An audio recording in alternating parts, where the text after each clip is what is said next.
We see a race where record numbers were spent in money, in campaign donations, and we really see a speaker who was bailed out by Democrat votes. That really should be the headline as we look at. We have open primaries in Texas right now. We have the opportunity for liberal Republicans to go out and get Democrat votes, and that's exactly what we saw with over 20. I think it was 1,200, maybe 2,000 votes coming in Jefferson County. We see this increase in votes, and we see an increase in Democrat votes that are coming in. And in the process of doing that, we also know that, Dade Phelan was going after those Democrat votes. And since we have open primaries, we see that if you win by just around 366 votes, and you have thousands of Democrats flooding in, well, we can definitively say that Democrats saved Dade Phelan.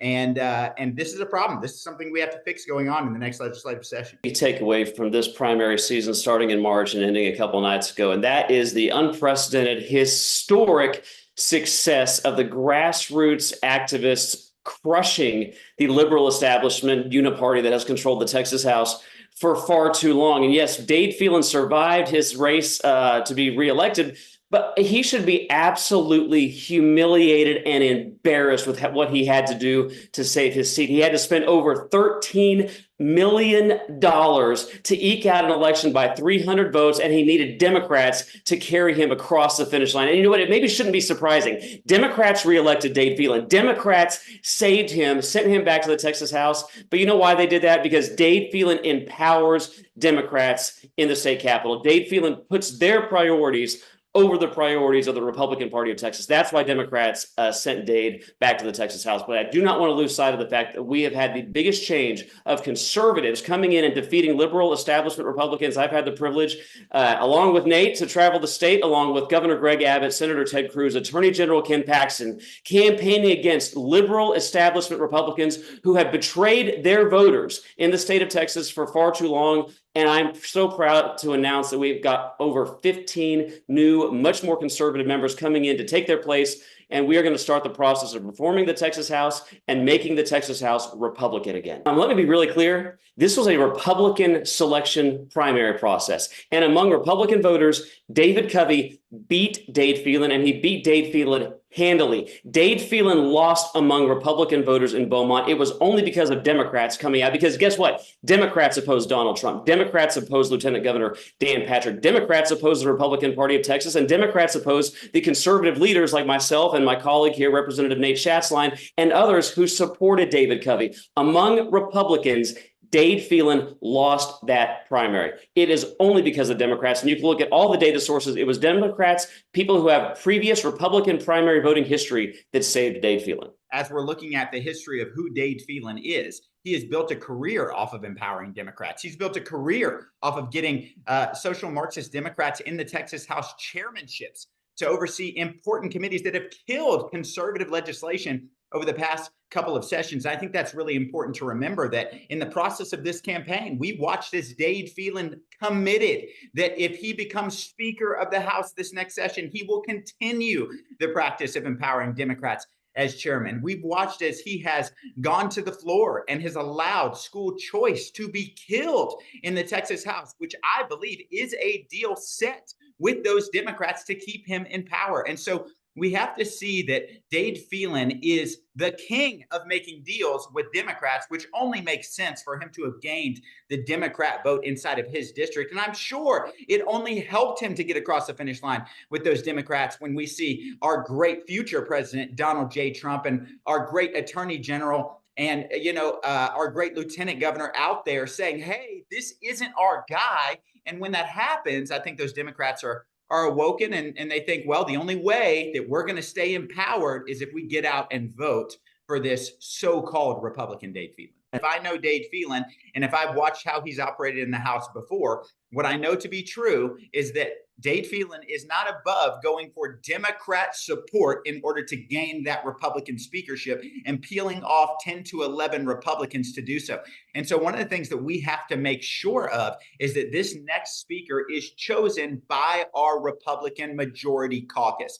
And in that Republican majority caucus, he has to get 2/3 of us to give our yes. Now, I've committed, I know Representative Harrison has committed, and many others as well, that we won't vote for Dade Phelan no matter what. We are not going to vote for Dade Phelan inside of caucus, and I'm not going to vote for Dade Phelan on the floor. I'm looking for a more conservative candidate that is willing to say, hey, enough is enough, and really goes back to our contract with Texas. We have 12 bullet points listed out that we believe that a speaker should adhere to in order to earn our vote. And so that's what we're looking forward to. I want to say it again. The only way Dade Phelan has a path to the speakership is if he goes to Democrats in order to gain the votes to win that speakership. So currently, the way that it works inside of our caucus is you have to gain 2/3 of the caucus's support before you can declare victory or the endorsement of the Republican caucus to go to the House floor.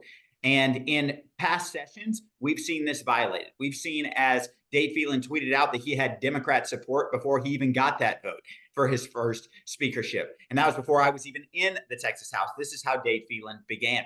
And so the proper process is that you only solicit support from Republicans inside of the Texas House Republican caucus. That's the process. And that happens in December, where we come together with all the new members, and whoever wants to run gets to jump in and throw their name in the hat and earn support. And the way it works is we go through several rounds, and the person with the least amount of votes gets knocked out, and then we vote again until we can come to a consensus of who is going to share our values and actually fight for our GOP priorities, which I think is truly what is most important here, is fighting for those GOP priorities, which is why we have suggested, hey, here's our contract with Texas.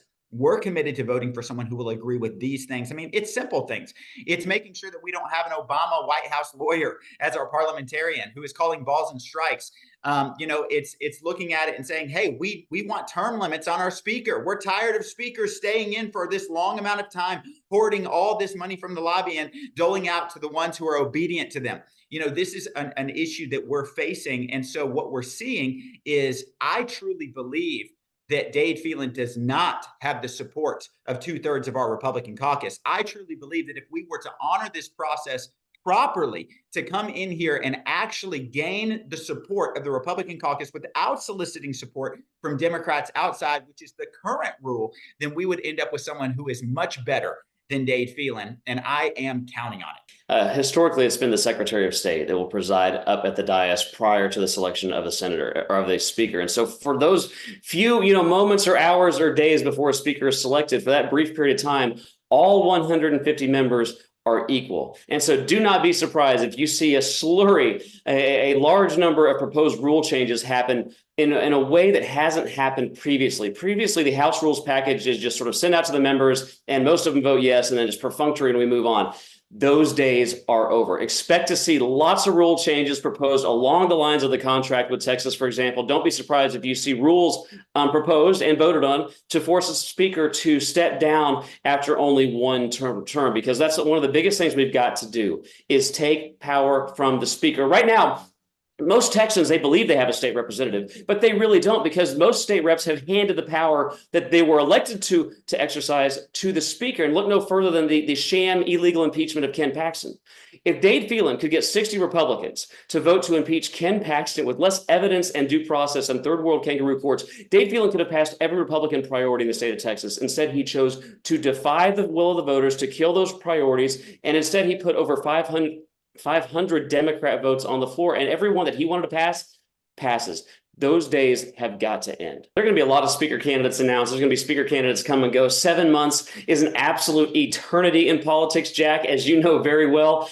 But who the speaker ends up being is less important to me than what I think is of primal focus for us, and that is reforming the Texas House. Under Dade Phelan and liberal Republican speakers before him, the Texas House has become a corrupt den of liberal dysfunction, where Democrats are empowered and so-called Republicans collude with them to destroy liberty. That's why we put out the contract with Texas. Our goal number one is reforming the Texas House to become once again a body that is representative of the voters who sent them there. Look, the odds are good for Dade because he campaigned saying he was going to double down on empowering Democrats. So he starts with a very high number of votes on the floor. The question is going to be, how many Republicans are going to continue to publicly betray their voters, stab them in the back by aligning with so-called Republicans like Dade Phelan, who empower the very Democrats that they campaigned against? That's going to be the real question. So who the speaker ultimately is not as important as the type of reforms that we're pushing in the contract with Texas. We've got to decentralize power,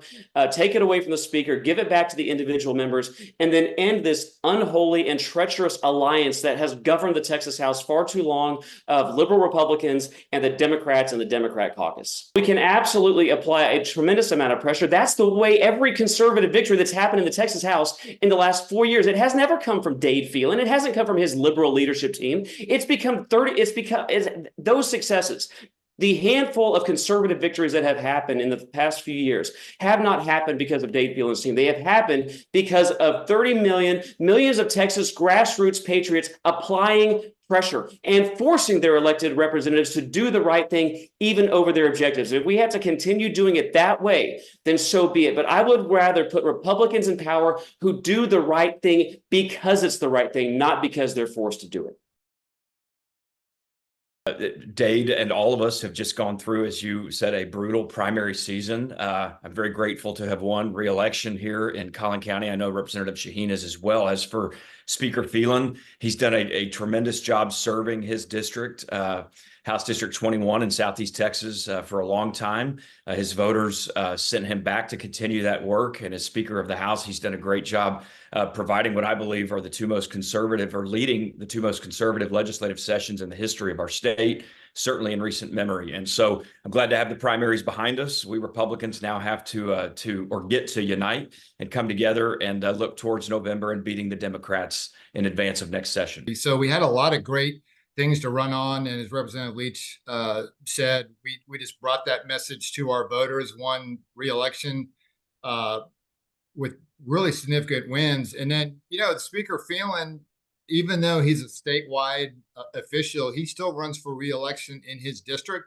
And nobody knows Speaker Phelan better than the people of his district. And he won because of the great wins that we've had during the last two sessions that he's been Speaker.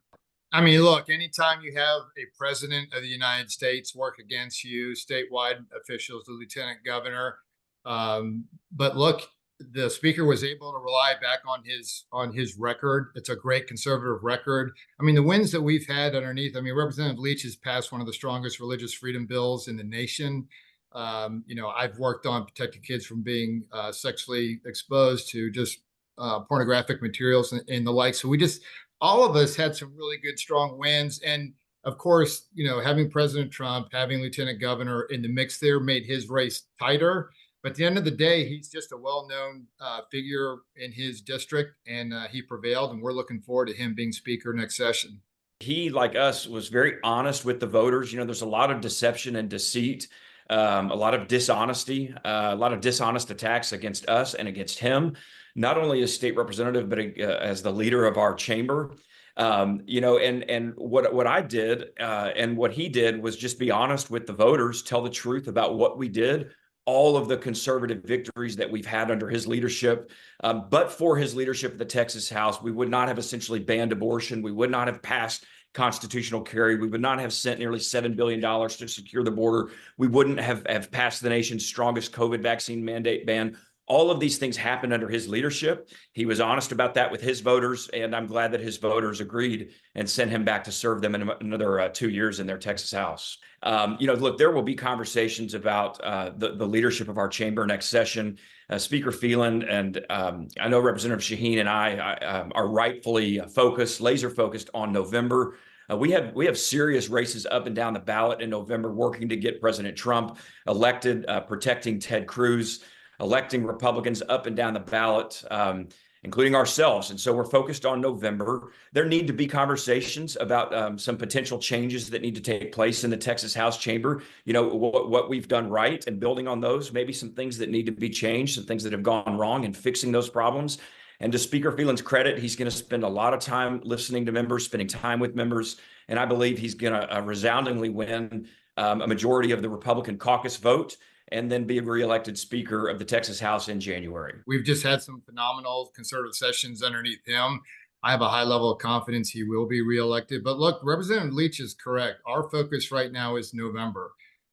Look, you can't help but see that the Democrat focus is getting more and more extreme, pursuing children, trying to sexualize children, and the like. And look, we've had to pass some really significant legislation to protect children. We had to ban DEI out of our colleges. We've seen throughout our college campuses, really here in Texas and across the nation, some of the support that's going on against Israel and for terrorist organizations. And so, look, it's really important.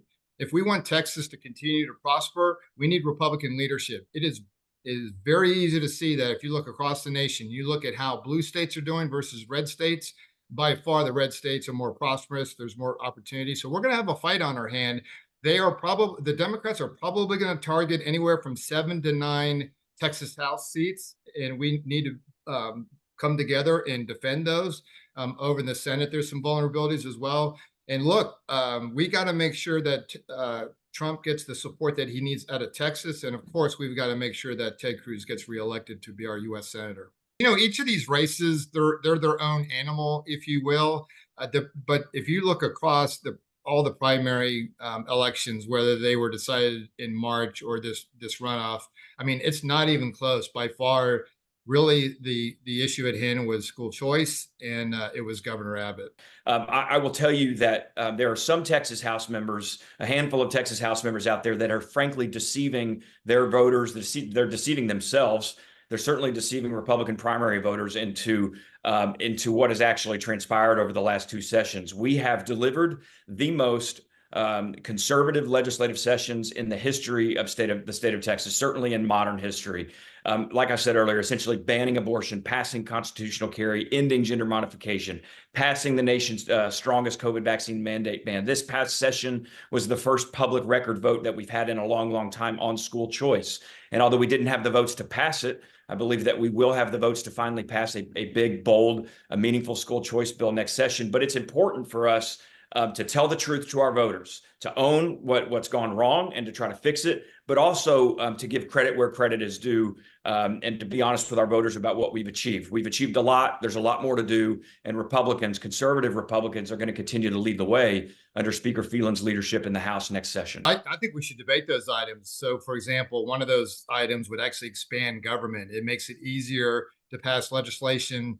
And the conservative Republicans, I know they want it to be hard to pass legislation, not grow government. So I have some issues with that. There's some items in there about the speaker not helping out Republicans in their election. So really, we're not going to help our fellow Republicans in November. The speaker can help our fellow Republicans in November. So I don't think that's well thought out. There's some items there that, you know, I could get on board with, but the document as a whole, it's got some serious flaws in it. I just don't think it was well thought out. But yeah, let's debate it. Let's have that discussion. As far as does the House get more contentious? The House is always contentious.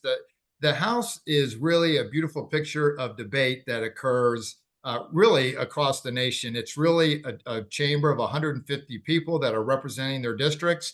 And look, you have the front mic where you lay out your legislation. You have the back mic where any of the other 140 members can come and ask you any question that you want. It's a debating chamber. And so, yeah, look, the process gets ugly. Will it be a little bit more ugly? Possibly. That's really up to each individual legislator. I'm going to tell you that I'm going to do the best that I can to preserve conservative values and advance conservative legislation and represent my district. It's very simple. It's to ensure that the voices of the people of Texas are heard loud and clear on the floor of the Texas House, period. That's it. It's to allow all 150 members, to empower all 150 members to vigorously and aggressively represent their districts. My contract is with my voters. I've made certain commitments to my voters and have signed a contract with them and them alone to fight for my values, to lower government or to limit government, to lower taxes, to fight for life, to protect our fundamental freedoms and liberties. Those are the things that I've promised my voters. To me, those are the only promises that matter. That's why I've been resoundingly reelected, now going on 7 times by Republican primary voters. Representative Shaheen is the same way. We talk to our voters, we tell them the truth, we tell them what we stand for, and we ask for them to support us. That's the contract that matters. As for the rules and the leadership and all that stuff that's later to come as we prepare for next legislative session. We'll have a deliberation and a debate about those things. But right now, I'm focused on my constituents winning re-election in November and making sure their voices are heard in their Texas House next legislative session. And I listen loud and clear to my Republican primary voters who just resoundingly re-elected me with nearly 66% of the vote in my Republican primary. They knew full well what I've stood for, full well what I've delivered on their behalf, the bills I voted for, the ones I voted against, the bills that I've authored and fought for and passed. And so I sure as heck listen to and care what my Republican primary voters have to say. But I've never really cared what Abraham George has to say, and I don't plan to start now. I'm one of the most conservative members in the Texas legislature. I'm proud of that. That's who I am. That's how I run for re-election. That's how I win. So I'm going to represent the 200,000 citizens that are in my district. My hope is that at some point, the Texas GOP stops attacking Republicans, because that's really has been the focus. That's been a huge disappointment. The job of the Texas GOP is to help Republicans get elected. And quite frankly, the history has showed us all they do is attack Republicans. So again, I'm going to be focused on the people that I represent. Everybody knows where I stand, where my faith is in the Lord Jesus Christ and my conservative values and those principles. And that's my foundation, and I'm not budging from it. And that's what's gotten me reelected. And I think that's what helps me to represent the 200,000 constituents that are in my district.